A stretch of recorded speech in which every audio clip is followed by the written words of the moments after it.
ಒಳ್ಳೆ ಕನ್ನಡ ಸಿನಿಮಾ ಬಂದಿದೆ. ಆ ಕನ್ನಡ ಸಿನಿಮಾ ನೋಡಕ್ಕೆ ಇಷ್ಟು ಜನ ಬಂದು ಆ ಸಿನಿಮಾ ನೋಡಿ ಖುಷಿ ಪಡೋದಿದೆ ಗೊತ್ತಾ.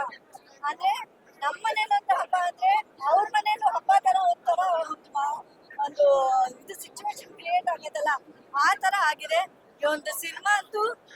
ವಿನೋದ್ ಸರ್ ಕರಿಯರ್ ಅಲ್ಲಿ ಒಂದು ಒಳ್ಳೆ ದಿ ಬೆಸ್ಟ್ ಪರ್ಫಾರ್ಮೆನ್ಸ್ ಅಂತ ನಾನಂತೂ ಯಾವಾಗ್ಲೂ ಅವ್ರಿಗೆ ಯಾವುದೇ ಸಿನಿಮಾ ಆಗ್ಲಿ ಕ್ರಿಟಿಕ್ ಹೇಳೇ ಹೇಳ್ತೀನಿ, ಇನ್ನು ಚೆನ್ನಾಗಿರ್ಬೋದಾಗಿತ್ತು, ಬೆಟರ್ ಮಾಡ್ಬೋದಾಗಿತ್ತು ಅಂತ. ಬಟ್ ಈ ಸಿನಿಮಾದಲ್ಲಿ ನನ್ಗೆ ಯಾವುದೂ ವಿಷಯ ಹೇಳಕ್ಕೆ ಚಾನ್ಸೇ ಕೊಟ್ಟಿಲ್ಲ, ಅಷ್ಟು ಚೆನ್ನಾಗಿ ಮಾಡಿದ್ದಾರೆ.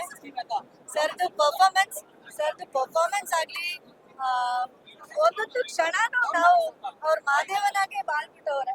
ಸೊ ನಾವು ನೋಡಿದ್ರೆ ತುಂಬಾ ಖುಷಿ ಆಗಿದೆ ನನ್ಗೆ. ಎಲ್ಲಾರು ದಯವಿಟ್ಟು ಥಿಯೇಟರ್ ಬಂದು ಸಿನಿಮಾ ನೋಡ್ಬೇಕು, ಮಾದೇವ ಸಿನಿಮಾ ನೋಡ್ಬೇಕು, ಕನ್ನಡ ಸಿನಿಮಾನ ಬೆಳೆಸ್ಬೇಕು ಅಂತ ನಾನು ವಿನಂತಿಯಿಂದ ಕೇಳ್ಕೊತಾ ಇದ್ದೆ. ನಾವ್ ಇನ್ನೊಂದು ಹೇಳಬೇಕೇನಂದ್ರೆ ಸಾಂಗ್ ಆಗಿರ್ಬೋದು, ಸೌಂಡ್ಸ್ ಆಗಿರ್ಬೋದು, ಎಲ್ಲರೂ ಅದಕ್ಕೆ ಹೋಗ್ತಾ ಇದಾರೆ. ಅದ್ರ ಜೊತೆಗೆ ಕಾಸ್ಟ್ಯೂಮ್ ಅಂತ ಬಂದಾಗ ತುಂಬಾ ಎಫೆಕ್ಟ್ ಅಂತ ತುಂಬಾ ಇದ್ರ ಬಗ್ಗೆ ಹೇಳ್ಬೇಕು. ಇಲ್ಲ, ಒಂದು ಬೇಸಿಕ್ಲಿ ಅಂದ್ರೆ ಹೆಂಗೆ ಅಂದ್ರೆ ಒಂದು ಕ್ಯಾರೆಕ್ಟರೈಸೇಷನ್ ಮಾಡ್ಬೇಕಾದ್ರೆ ಈಗ ಹಳ್ಳಿಯಲ್ಲಿ ಜಾಸ್ತಿ ಜನ ಎಣ್ಣೆ ಹಚ್ಕೊಳ್ಳಲ್ಲ, ಏನ್ ಮಾಡಬೇಕಲ್ಲ. ಸೊ ಒಂಥರ ಬ್ರೌನ್ ಇರುತ್ತೆ ನೇರು.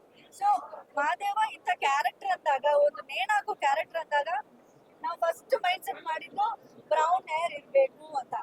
ಸೊ ಅದನ್ನ ಸ್ವಲ್ಪ ರೀಕ್ರಿಯೇಟ್ ಮಾಡಿ ಯಾವ ತರ ಇದ್ರೆ ಈ ಒಂದು ನಾನಂತೂ ಯಾವಾಗ್ಲೂ ಒಂದೇ ಹೇಳ್ತೀನಿ, ಇಷ್ಟು ಸಿನಿಮಾ ಮಾಡ್ಕೊಂಡ್ ಬಂದಿದ್ದಾರೆ, 23 ಸಿನಿಮಾ ಆಗಿದೆ, ಯಾವ್ಯಾವ್ದು ಕ್ಯಾರೆಕ್ಟರ್ ಹೊರಟ ಮಾಡಿದ್ದಾರೆ, ಯಾವ್ಯಾವ್ದು ಹೊರಟ ಫೈಟ್ ಅದು ಇದು ಪೊಲೀಸ್ ಕ್ಯಾರೆಕ್ಟರ್ ಎಲ್ಲ ಮಾಡಿದ್ದಾರೆ.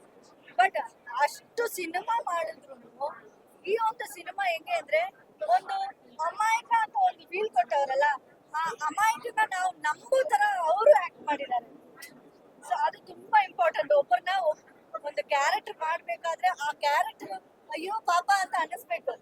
ಆ ಒಂದು ಪಾಪ ತರ ಕ್ಯಾರೆಕ್ಟರ್ ಮಾಡಿದಾರಲ್ಲ, ಆ ಪಾಪ ಅಂತ ನಾವು ಫೀಲ್ ಮಾಡ್ಕೊಂಡ್ರೆ ಅಲ್ಲೇ ಗೆದ್ರು. ಸೊ ಅದಂತೂ ನಮ್ಗೆ ಫೀಲ್ ಆಯ್ತು. ಪೂರ್ತಿ ಸಿನಿಮಾದಲ್ಲಿ ಆಕ್ಟಿಂಗ್ ಬಗ್ಗೆ ಏನು ಅಂದ್ರೆ ಜೋಡಿಗಳ ಬಗ್ಗೆ ಏನ್ ಹೇಳ್ತೀರಾಗ? ನನ್ಗಂತೂ ಫುಲ್ ಖುಷಿ. ನಾನು ಯಾವಾಗ್ಲೂ ಸೋನಲ್ ಹೇಳ್ತೀನಿ, ನಿಮ್ಮಿಬ್ಬರದ್ದು ಜೋಡಿ ಸೂಪರ್ ಹಿಟ್. ನನಗಂತೂ ತುಂಬಾ ಇಷ್ಟ.